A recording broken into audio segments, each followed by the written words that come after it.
Nagkaroon po kasi siya ng problema sa mattress. Hindi po siya tinipigilan ng menstruation for the past 9 weeks. Hello, I'm Michelle Enriquez, a solo parent, and I have 3 children po. Ito pong Best Barley, ang pinatry ko po sa youngest daughter ko po, which is 15 years old. And nagkaroon po kasi siya ng problema sa mattress. Hindi po siya tinipigilan ng menstruation for the past 9 weeks. And nandun na rin po yung dizziness niya. Headache po niya na hindi na rin talaga nawawala kahit umiinom po siya ng pain reliever.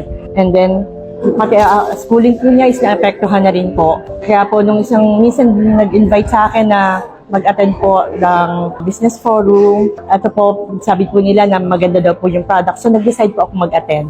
And then, ito na nga po, dito ko na po nalaman yung Best Barley.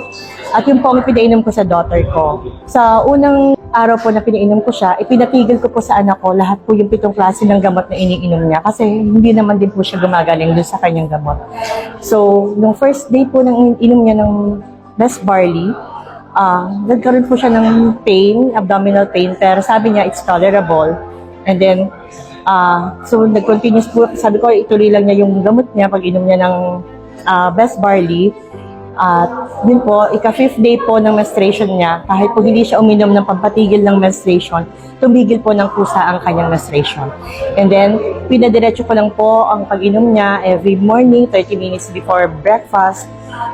Nagkukusa po siyang uminom dahil unang-una po, maganda po ang lasa ng ating Best Barley.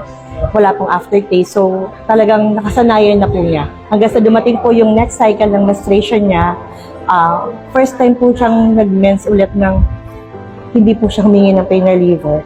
And then, pumasok din po siya sa school.